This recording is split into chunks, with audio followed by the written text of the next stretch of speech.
मैंने इंडिया गठबंधन को बनाया था। आखिर ममता बनर्जी ऐसा क्यों कह रही हैं? 2024 के लोकसभा चुनाव में इंडिया गठबंधन भारतीय जनता पार्टी और खास तौर पर एनडीए के विजय रथ को रोकने में नाकाम रहा। लेकिन बावजूद इसके नर्वस 90s के शिकार ही सही, लेकिन सबसे ज्यादा 99 सीटों के साथ कांग्रेस पार्टी आई और विपक्ष के नेता राहुल गांधी बने। तब से माना जा रहा है कि जो अलग अलग राज्यों में इंडिया गठबंधन जहां भी एकजुट होकर लड़ रहा है, वहां अप्रत्यक्ष रूप से राहुल गांधी ही उनके नेता हैं, वही नेतृत्व कर रहे हैं। लेकिन ऐसे में जब बिहार का चुनाव आया तो लालू प्रसाद यादव कहते हैं कि सबसे अच्छा तो इंडिया गठबंधन को ममता बनर्जी लीड करेंगी। वहीं दूसरी तरफ बंगाल में अभी से हुंकार भरती हुई ममता बनर्जी अगले साल होने वाले लोकसभा चुनावों के बारे में, विधानसभा चुनाव के बारे में ये कह रही है कि अगर मुझे इंडिया गठबंधन को लीड करने का मौका मिलेगा, वही गठबंधन जो मैंने बनाया है, तो मैं अच्छा करूंगी। बिहार, मुझे बंगाल से बाहर जाना भी नहीं है, बंगाल में रहकर भी ये काम मैं कर सकती हूं। तो क्या विपक्षी गठबंधन इंडिया में अब 2024 के बाद अलग अलग राज्यों में, जिनमें से 3 राज्यों में बीजेपी की जीत हुई है, उसके बाद साइड इफेक्ट दिखने लगा है, आपस में मतभेद खुलकर सामने आने लगे हैं। इंडिया गठबंधन का एकजुट रहना विपक्ष को मजबूत रखने के लिए कितना जरूरी और कितना नाकामी उसमें दिख रही है।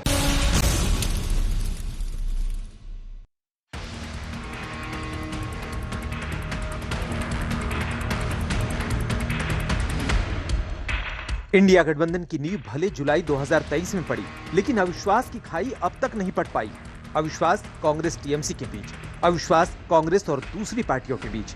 गाहे बगाहे गठबंधन में रहकर भी नेता एक दूसरे पर निशाना साधते रहते हैं। ममता बनर्जी तो कांग्रेस को पश्चिम बंगाल में फटकने तक नहीं देना चाहती। बीजेपी पर हमला करते हुए ममता ने कांग्रेस और लेफ्ट को भी सियासी तौर पर रगड़ दिया। বাংলায় যদি কেউ টিকে থাকে গ্রাসরুটে, তাহলে এটা তৃণমূল কংগ্রেস, তৃণমূল কংগ্রেস, তৃণমূল কংগ্রেস, আর কেউ নয়। খেলা আবার হবে। 2026-এর খেলাটা আর একটু জোরে মারতে হবে।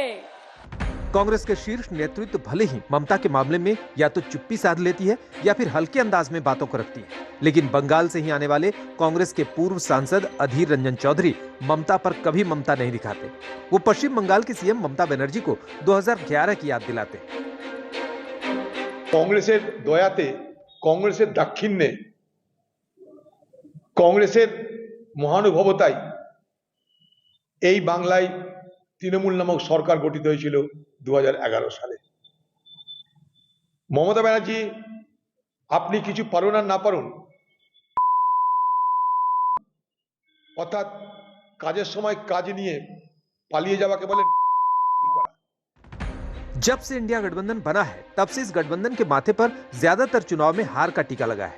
लोकसभा चुनाव में हार के बाद कई विधानसभा, मसलन छत्तीसगढ़, मध्य प्रदेश, राजस्थान, हरियाणा, महाराष्ट्र और दिल्ली जैसे राज्यों में इंडिया गठबंधन को हार का मुंह देखना पड़ा है। बंगाल में भी ममता के सामने सबसे बड़ी चुनौती बीजेपी ही है।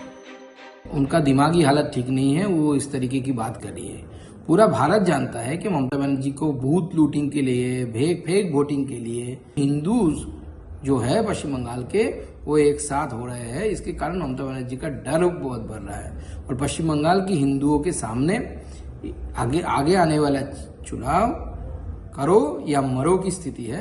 अगर ममता बनर्जी की सरकार को हिंदू हटा नहीं पाए तो आगे आने वाले समय में बांग्लादेशी हिंदुओं के साथ जो घटना घट रही है, हम टीवी में, न्यूज में देख रहे हैं, उसी तरीके की घटनाएं बंगाल में हिंदुओं के साथ होगी। कई जगहों पर कांग्रेस की इंडिया गठबंधन की सहयोगी पार्टियों के साथ पर्दे के पीछे चुनावी तालमेल की कोशिशें हुई, लेकिन फाइनल होते होते बात अटक गई। जैसे हरियाणा चुनाव में आम आदमी पार्टी के साथ गठबंधन नहीं हो सका, जहां कांग्रेस की करारी हार हुई। दिल्ली में भी दोनों पार्टियां अलग अलग मैदान में थी, जिसका खामियाजा भी भुगतना पड़ा। लेकिन कांग्रेस अब आगे की कहानी लिखना चाहती है। कांग्रेस ने बिहार, बंगाल, तमिलनाडु, केरल की तैयारी शुरू कर दी है। यहाँ के शीर्ष नेताओं से लगातार खरगे, राहुल गांधी और प्रियंका मिल रहे हैं। कांग्रेस एक प्रोग्राम लेकर जितना जल्द हो सके उतना जल्द हम एक बंगाल के लोगों के लिए एक प्रोग्राम लेकर आ रहे हैं, क्योंकि अब कई दहाइयां यहां पर हो गई, कांग्रेस डायरेक्टली पावर में नहीं थी।